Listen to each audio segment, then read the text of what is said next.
So I want to thank everybody for joining us today. We're excited to talk about the Winning Playbook, Strategies for Life on and Off the Field with authors Rob Welsh and Jonathan Scott. If you have questions during the presentation, please post them in the chat and we'll get to them at the end of the program. So I'm going to start by introducing each of our authors. Rob Welsh is a former U.S. Marine and minister with more than 17 years of experience in the financial industry. Welsh has trained and mentored thousands of people on leadership, business, personal growth, with a key emphasis on empowering and adding value to others. He lives in Dallas with his wife and his son. And Jonathan Scott is a 10-year veteran of the National Football League as an offensive tackle. He was also a member of the 2005 national champion Texas Longhorns football team. His life off the field has been as successful as his time on the field, with experience in real estate, finance, education, coaching, executive leadership, and the music industry. He recently became a co-owner of a private equity group, and he's also from Dallas. So welcome. I'm so glad to have both of y'all here. So I think we'll just kind of get started right into our questions. So my first question is, we've all heard stories about people who've made a lot of money, generally around athletes, but non-athletes too, that are suddenly broke and wonder, how did this happen to me? Talk about what drew each of you into this space to educate on handling money and then lead to the writing of a book. Well, I guess I can speak from my perspective. Well, for me, it's something that I actually talked about in the book. At the end of the day, it really boiled down to just having, just really fulfilling a purpose. And that's meant, for me, that's meant to empower people. And so it was just one of those things, an opportunity presented itself. It's truly spiritually sent to me to be able to help people. So I'm just very glad with the opportunity, and luckily I got a partner in Rob that just makes the journey quite easy, quite simple, quite smooth. Got it. And then say that question again. Sure. Talk about what drew each of you into this space to educate on handling money and then lead to writing a book. Yeah, I think for me, the money aspect, it was back in 04, 05. My brother got back from Iraq and he passed away, and found out, left 5 kids and a wife with no life insurance. And then he forgot to sign the death benefit, SGLI, so that he didn't get any life insurance there. And so that kind of the next year ended up just circumstantially in the financial industry, educating, doing a bunch of different things. And then, fast forward, coming into Dallas, introduced to Jonathan, and just kind of was working with a little bit. He was actually empowered enough through the education system as far as how we teach, and he fired his own advisor. So this whole partnership in writing a book came about through a publisher as well. So that's a good thing. And, there's lots of stories out there about people going broke, whether they've won the lottery or, they've had a lucrative contract, or even, through the stock market or other things. What's kind of the biggest sort of thing you want people to kind of take away from how they should be thinking about what they're doing with their money? Honestly, I think 100% I guess you would get out of the book, the philosophy of it is empowerment, is kind of knowing questions you should be asking. And the book is non-biased as far as an empowerment book, to give people, not tell them what to do, but be able to empower them and equip them with the tools they need to be able to make quality decisions. And so they don't end up in that space of broke. Yeah, and from my standpoint, it's real simple. Society teaches us how, definitely teaches us how to make money, right?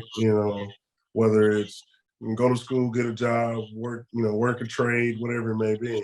And then, with, online marketing, online advertising and things that are on television and social media, it definitely teaches us how to spend money, right? But the thing that that society is not in abundance of, is teaching us how to keep money. And I think that's the biggest takeaway, at least from my perspective, is really, understanding the concept of changing the mindset and thinking. It's, saving is kind of like, especially for a young athlete, saving is the last thing a 20-something-year-old kid wants to hear, right? But if we change the concept of the word save and just, change the verbiage and say how much money you want to keep, it kind of reteaches or indoctrinates the value of keeping money. And at the end of the day, when you keep money, you can be able to make more money. So I think that's the biggest takeaway for me, from just kind of my perspective as a player. Yeah, I mean, I definitely think that when we're teenagers and we're in our early 20s, we certainly don't think about saving money. I worked in the financial services industry before I started being a librarian. So when I went back through college, I had to take some public speaking class, and so I did a public speaking on why you should put money in a 401k. And I was probably in my 30s and everyone else was in their 20s, and they were all like, why would we want to do this right now? So talk about why it's important to actually to start when you're younger as opposed to when you're older. Yeah, Jonathan, you can start that one. Oh, well, why is it Younger important? than me. Well, fair enough. I think why it's important is because, think of it like this. Let's say you're driving a car, right? Let's say you're going on a destination and you're driving a car, right? You don't want to have to learn how to drive a car when you get in the car. You want to know how to do that beforehand. So in that sense, it's like when you step into the world of being a grown-up, you want to be able to put or have a understanding of just how how systems work, how different products work. And when you're more equipped, right, you're able to have more confidence to walk into that space. And one thing definitely is when you when you take at least good steps or productive steps when it comes to the financial space, it's not going to bite you in the butt long hand, right? Because you definitely don't want to be in a situation where you're scratching the car to make ends meet, because it's something beautiful about being a youngster or being an innocent child. You just don't have to worry about those things. So why not keep money for yourself? And I say keep money for yourself and put yourself in a position to be, financially stable in the future. That's just a way of thinking. Yeah, so I didn't get in the financial industry until I was 43, and not knowing about how money works at a younger age, and then like just getting married and going through life and not knowing at a young age, is definitely a different journey. Whereas if you know how money works and you know and you're really clear about your identity around money. So why do people win the lottery go broke, right? It's because they're all of a sudden have it, and your identity is, okay, well, I got to spend this. And so people will elevate their thermostat to heat themselves up when they're too broke, and then they'll cool themselves down when they have too much, if they haven't built up that kind of mentality and keeping more of their money. But, getting to 43, and then also too is, if you just put money in the stock market, or you just put money in these different places and you ask no questions just because everybody else does it, and you don't check on it, you don't know how it works, you are susceptible to, let's say you're at 50 and half your stuff goes away. Well, time is not on your side. That's why younger is better. Right, definitely. Because you have more. Yeah, and I think it's too is especially for like young parents period, is being able to understand just certain vehicles that are absolutely just kind of sit it and forget it kind of vehicles, like insurance, right? Those are some of even Rob, that's what kind of steered him in the financial space, was just because of the ability to not be able to have insurance for his brother. So insurance, that's just one thing, but there's so many different vehicles. But it really just kind of captivates what Rob said. It's really knowing the identity that you have with money, right? Me, I like money, but I don't like money for my own personal gain, to gloat or to show off. It's because I understand that it's a resource, and I like the resource to how you can actually impact the world in a positive way, right? Not, we kind of have an inside thing. It's like money doesn't really change people. Money just really elevates who you already are. So, and that's why I really like about working with Rob in this book, is because we're the same people, regardless if we got millions in the bank, billions in the bank, or 15 cents in the bank. It doesn't really matter, right? We're still the same people. I like that. I also like that you refer to having a business mindset instead of an employee mindset. Talk about what that means and how even non-athletes can leverage that mindset. Jonathan, you had a business mindset when you were in, but most people aren't. Yeah, so I know I'm kind of rare, right? But I think what it is, what it was?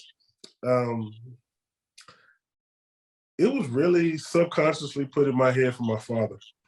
Right? He said, son, when you make your little bit of money, incorporate yourself. And he just always used to say that. He always used to say that. And then I realized, after his football career, because his football career ended before I was even born. But I noticed when I started playing sports, he was more interested in my life, and he hated his job.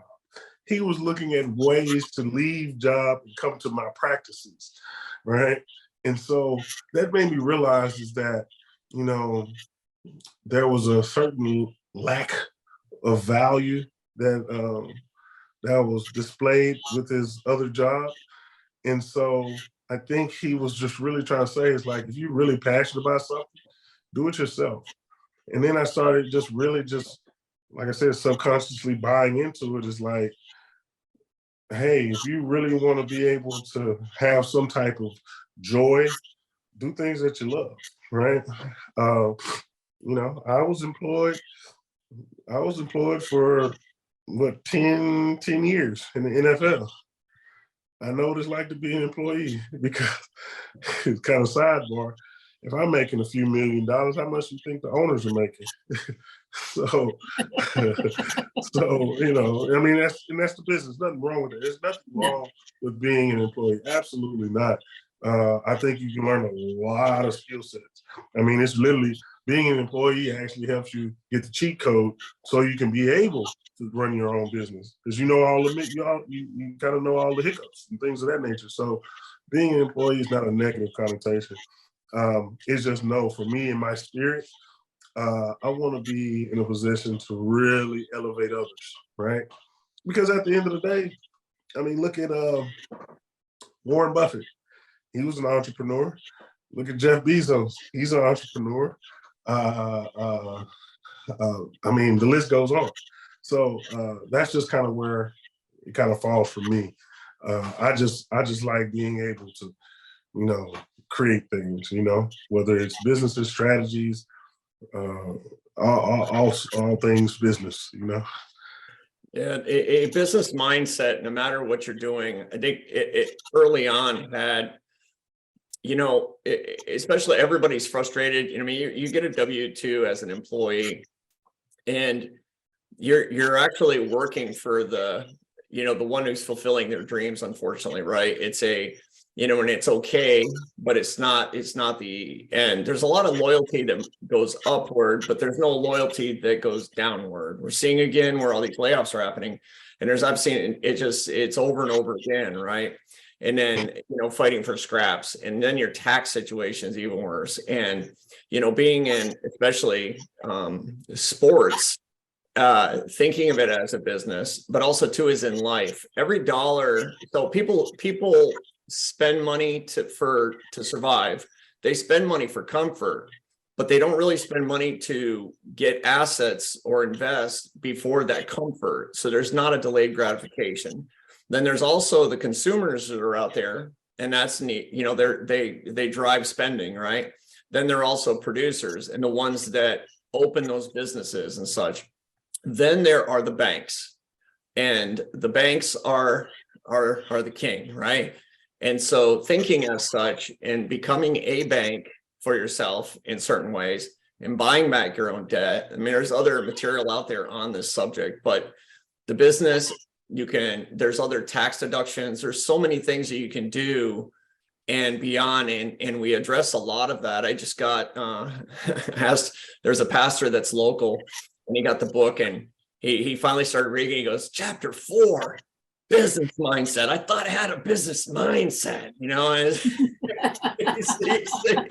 he loves that book. And he told me just the other day, he said, but chapter 4, business mindset. I love that. You talk a lot about making sure that you're always in charge of what's happening with your money, no matter who you need to hire.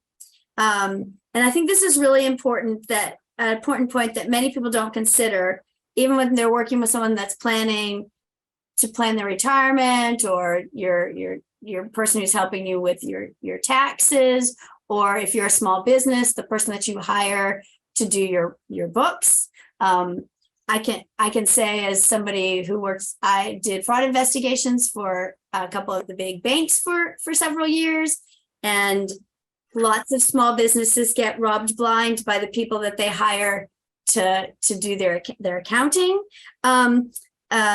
Explain why it's so important not to hand over complete control of your money and essentially your life to someone else.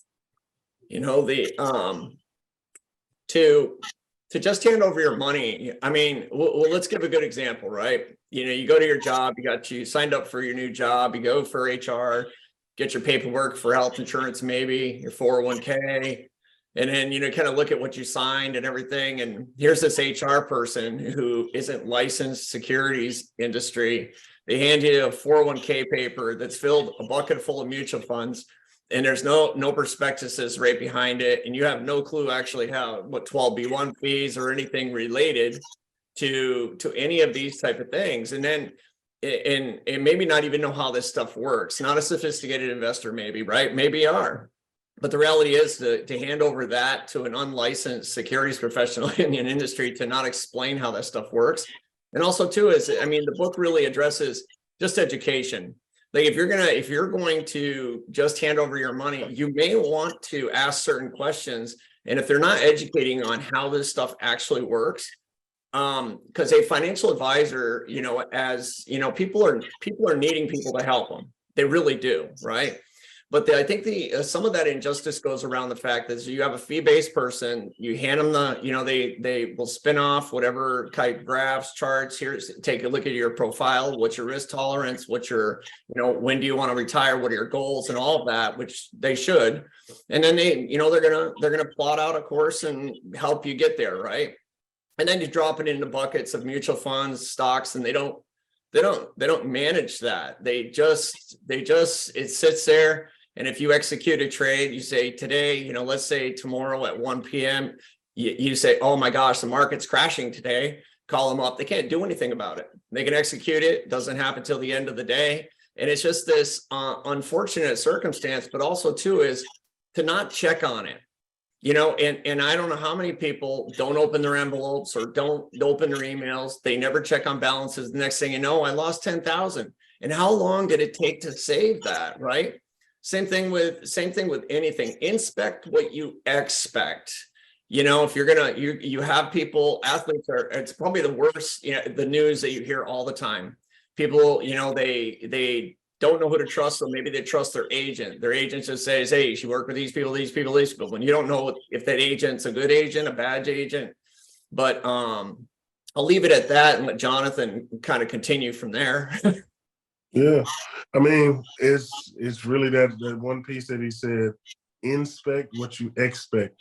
I mean, especially when I'm talking with young coaches and in football, and they're wanting to be this offensive coordinator guru or something like that, right? You literally have to inspect what you expect. If you're expecting to win championships, you got to take a championship mentality. So what's a championship mentality, right? It's the details, right? And so you have to be willing to get move away from your insecurity and say, hey, I don't know that. I don't understand this. And just be willing to say, hey, can you explain that to me?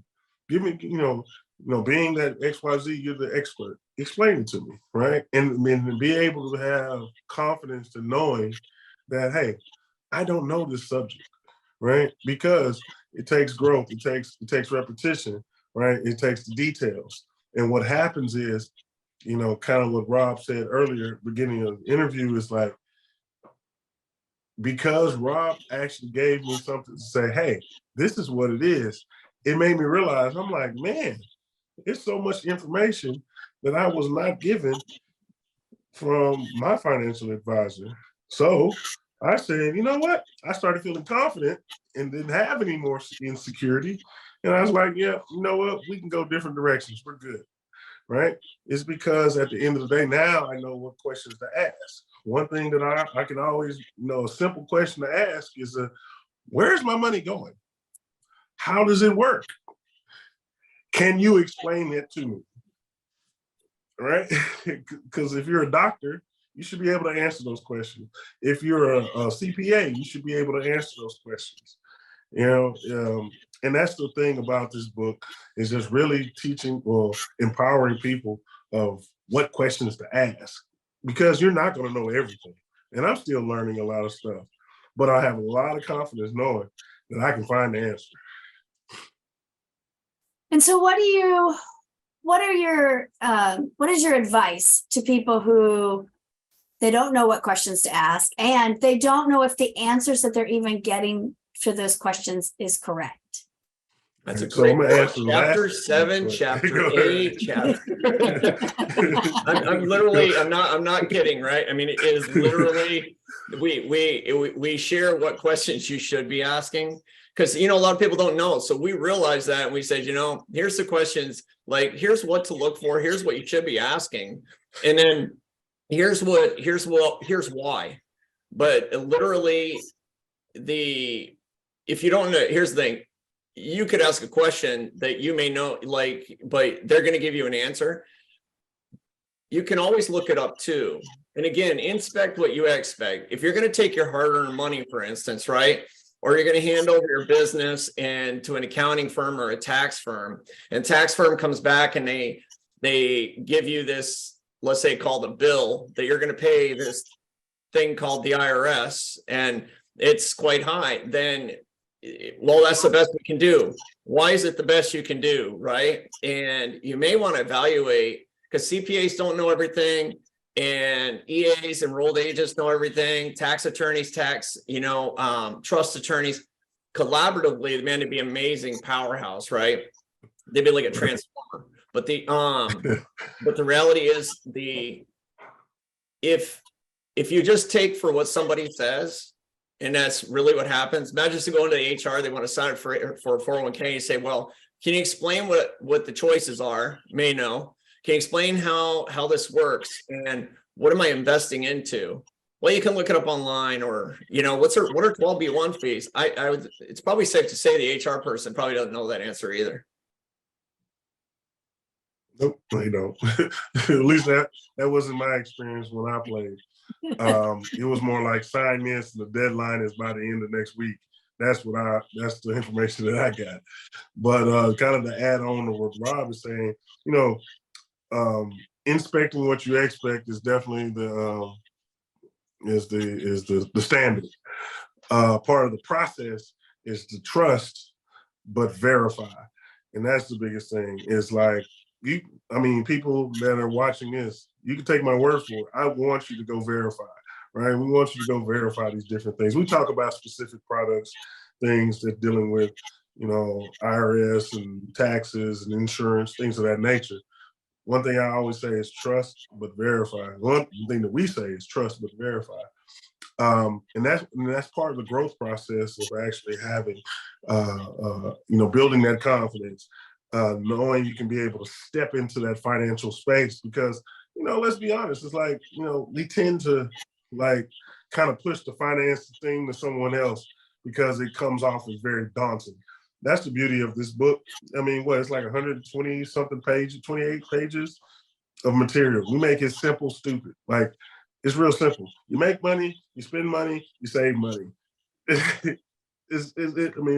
to dumb it down and make it, less than what it is, but it's not as daunting as people think. And it's just meeting people where they are. Now, I can guarantee you, there's there's levels to it.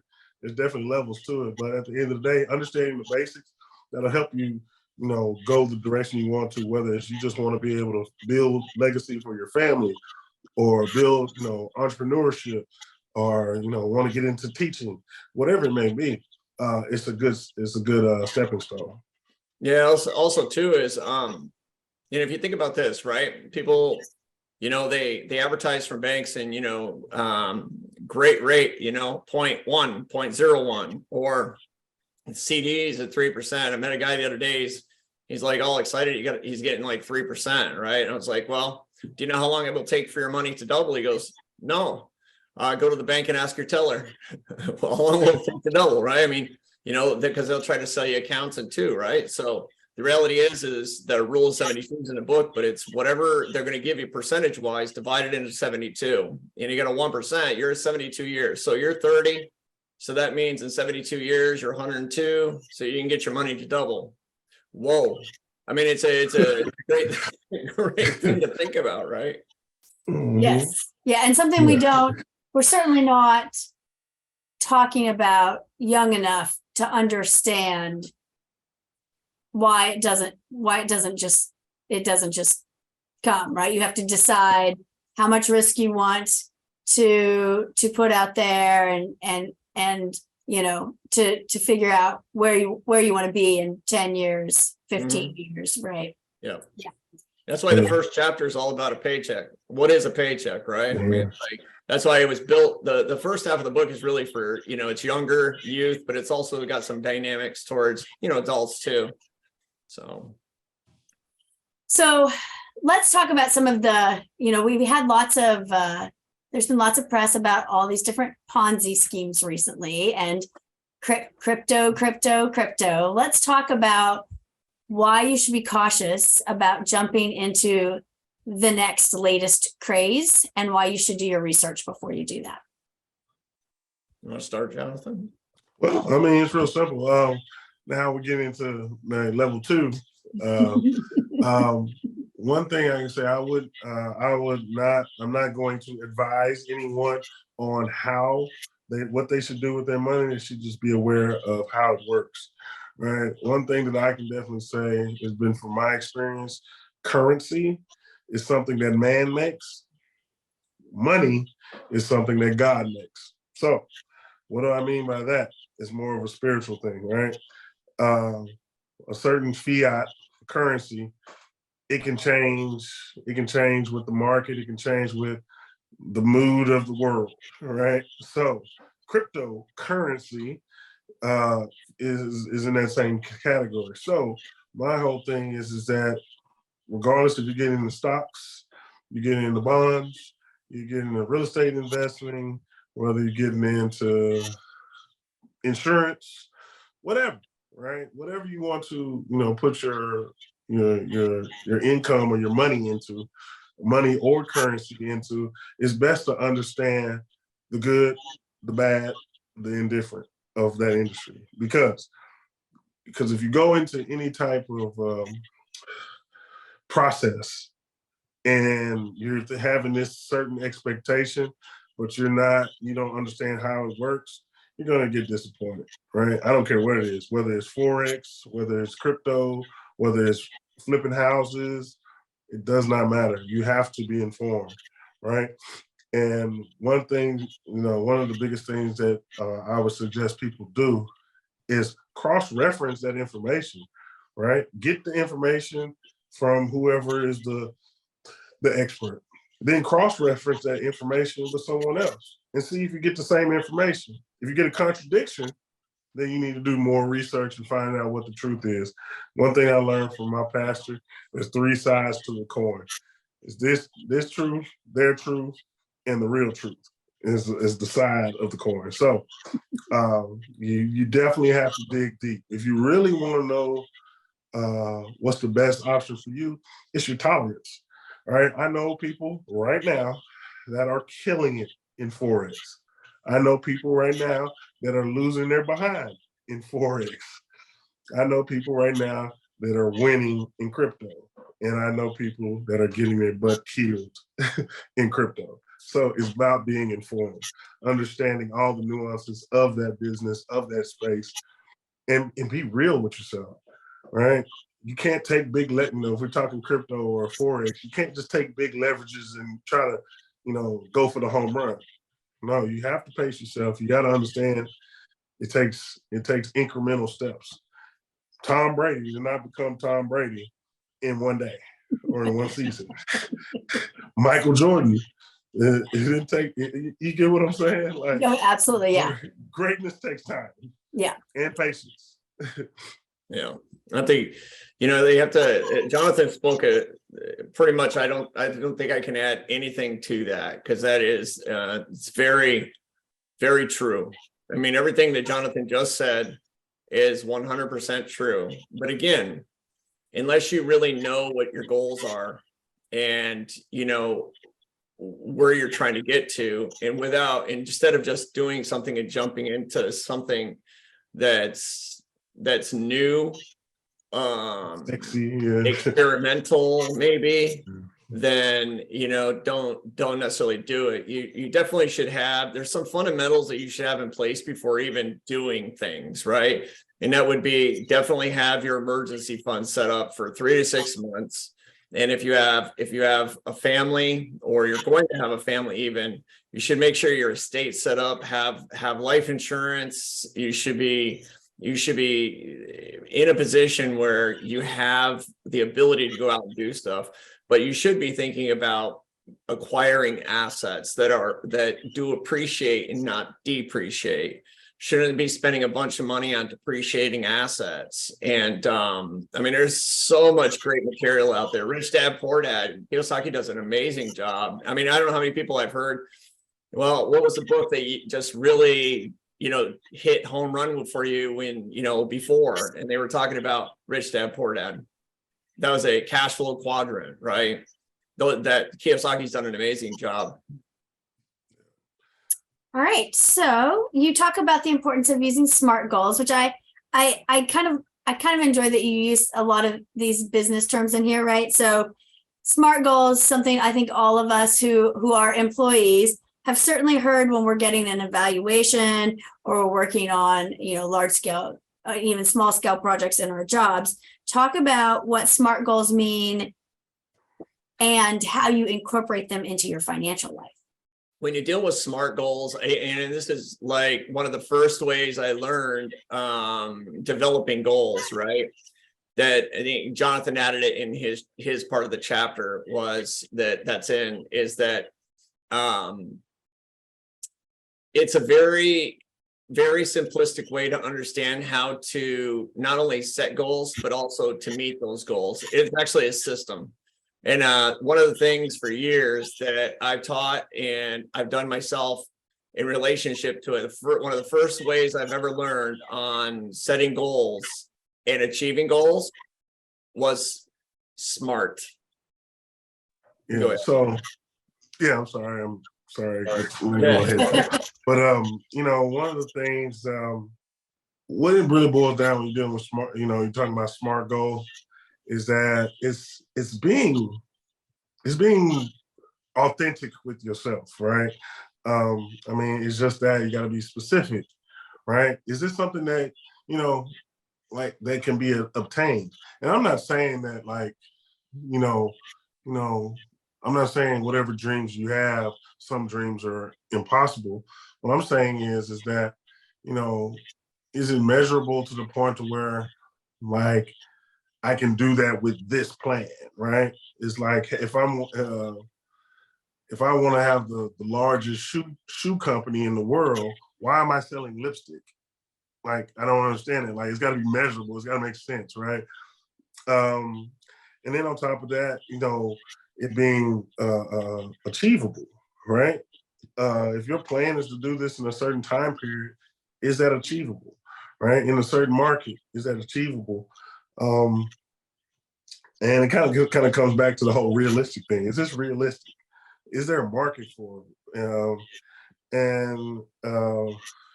And especially in business, the biggest thing that I always recognize, you typically want to be the best at doing it, or the first in the market doing it, right?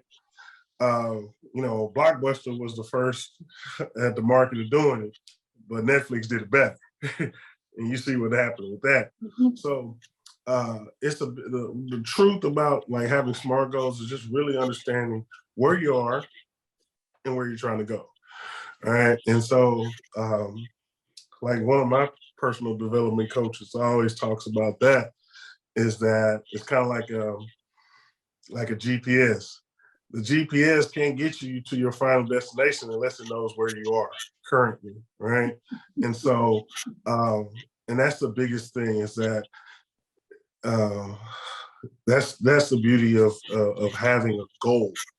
Is a goal is nothing but a dream if you don't have any type of action plan behind it, right? And then on top of that, I know Rob can attest to this, you got to have a certain level of discipline and consistency in order for that goal to come to fruition. So, and that's the mentality thing. That's the beauty of this whole money thing. The money thing, we're talking about money and financial empowerment. It's the way of thinking. It's not about, get crypto, then get some real estate, then get this, get that. It's all about how you think, because you can still have the same mindset, but your business can be in selling textiles, or having a textile business, or a software company. It doesn't have to be what everyone else is doing. It has to fit your passion, your desire. But at the end of the day, you just got to have the mindset for it, or the built mindset for it, because you're going to run into some speed bumps, if you will. Guaranteed. Guaranteed. Yeah, there are always challenges along the road. Yeah. Right, and it's not always just stop going to Starbucks, right? I mean, it's right. Right. I mean, we hear that a lot, right? Just stop eating avocado toast and stop going to Starbucks. But that's not what it is. It's a plan, and it's kind of tracking where your goals are and where you're going, and how do I get there? I think it's a good one that Rob always says. What's the one that you always say about blessings? Oh, every adversity has an equal or greater seed of a blessing if you're willing to look for it. But if you complain about it, you lose the blessing as well, right? So, but was that what you were referring to? That's it. Yeah. Adversity is your ally if you were to really understand adversity. Nobody wants adversity, but I think everything great in my life has come from some sort of adversity. And I think, it's one of the major catalysts that anytime anybody has claimed they're going to do something great, they're going to get socked in the stomach with some adversity, and it's usually probably going to come from their closest loved one. Mm-hmm. Yeah. It's crazy. Having a goal, like a clear, vision, a goal. And goals are just steps along the way.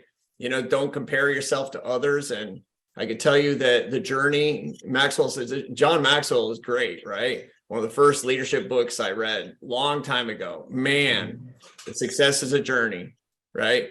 And enjoy that journey.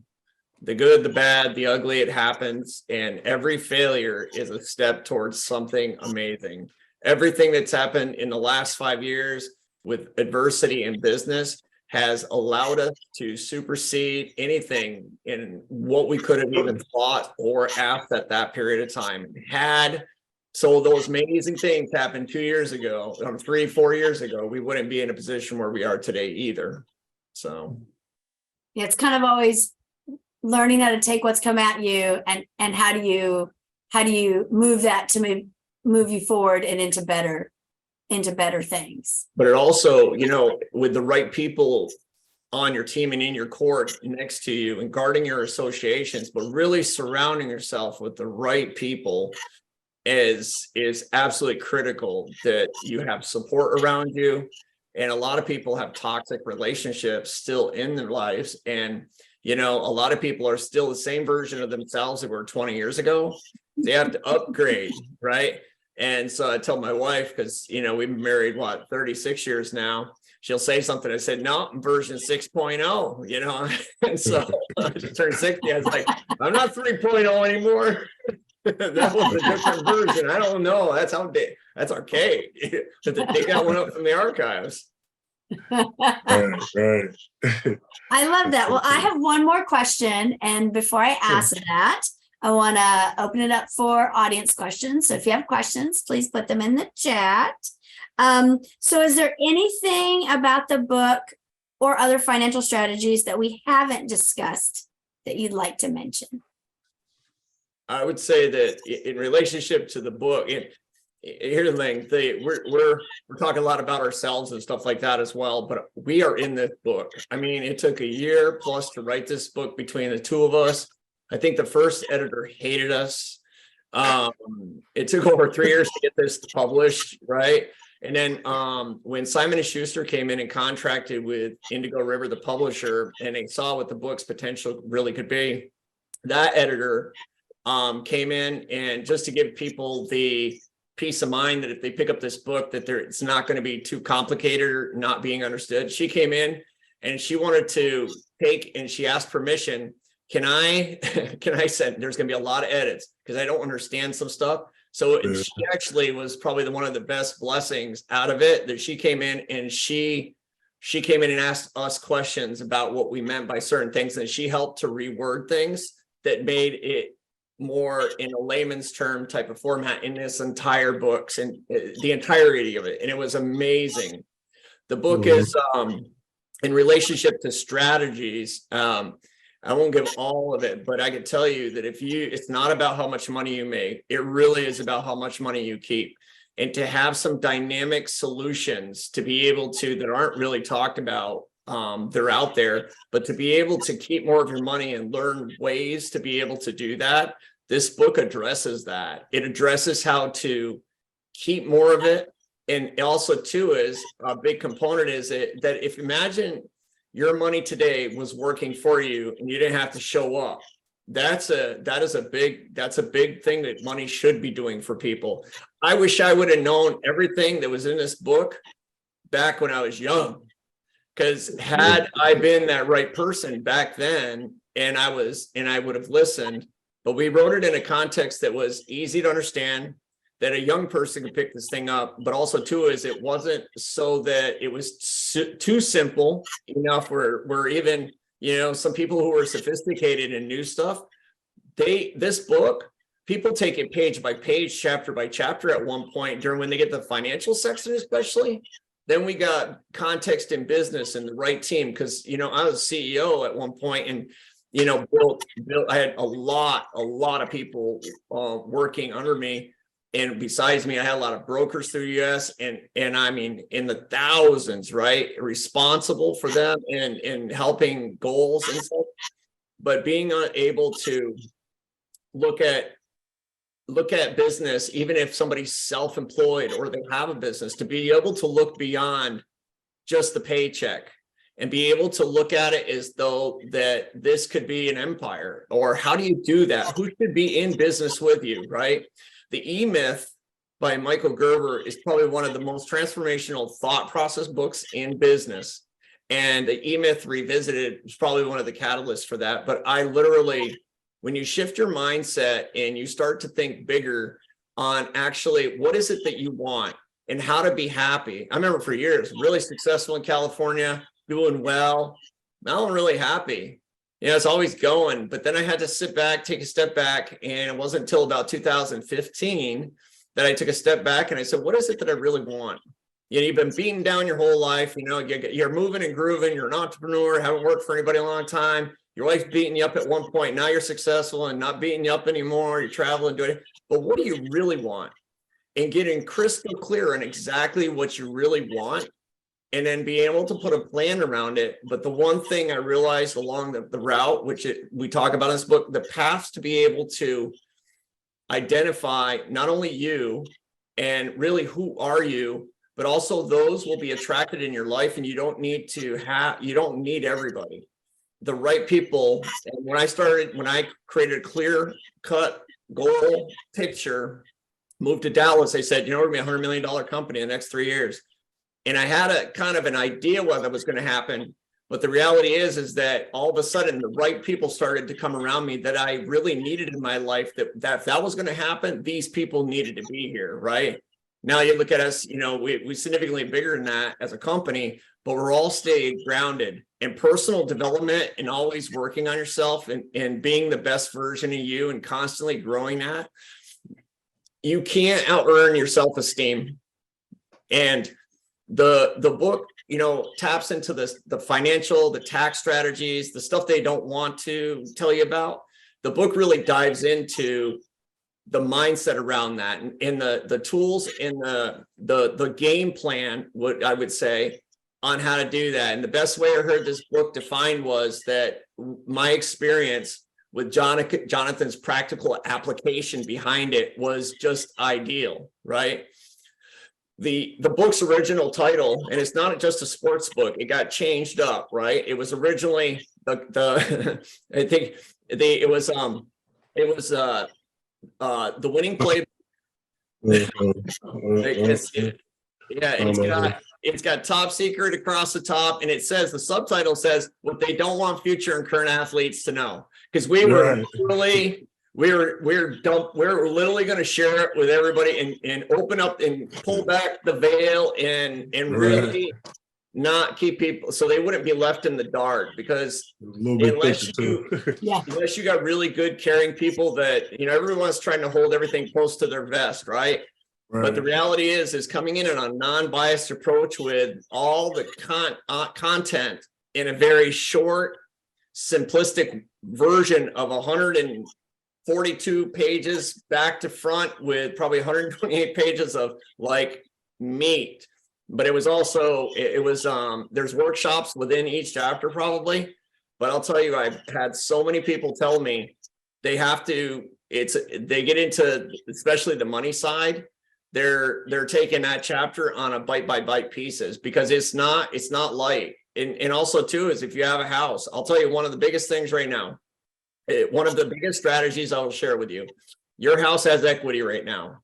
And I know mortgages, because I had a big mortgage company a while back in 05, 06, part of 07, right?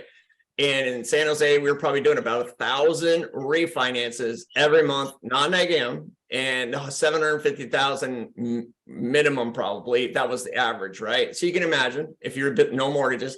But here's the thing, not knowing how a mortgage works is going to be detrimental to your lifestyle.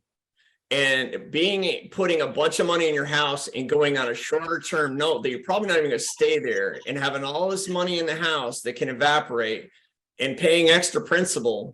Well, if I offered you an investment that didn't gave you a 0% rate of return with no access, and you could lose it, would you ever invest into it? Absolutely not. Well, when you put money in the house, you don't earn anything on it.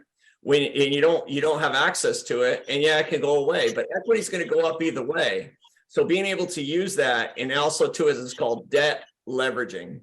And here's the thing, I'm a vet. I got 0% down. I don't keep any money in my house, and then I find the right places to put it. What I saw a lot of people do back then was, because it was just up, keep going up, and you just cash out, go up, go get jet skis, boom, boom, boom, and they spent the money. you can't, I never like, you can't tell somebody to spend less on Starbucks. They never will. You know, it's really being defined. Like my son is amazing, right? Works for me. And it's not about saving. I can tell you 100%, you don't want to save, but you know what he will do? He has goals. He knows what he wants. So he's not wanting to spend because he knows what he wants. And then that, whatever that is, right? There's the goal. But this book is, you know, the more that after it was published, you know, we always question ourselves, right? Like, man, I hope this was good enough, right? And the more that we talk to people, the more it is, it's got a lot of traction right now, let's call it. We have groups wanting to buy books right now. And so I'm excited because it really is we're not financial advisors. I mean, when we first started writing this, we were doing some of that stuff. We're not doing that anymore. So it's not about making money on a book, and there's other things that we can do kind of around it, but it's more now it's a passion play, and getting the book and the information and the topic matter out there so that nobody can be taken advantage of.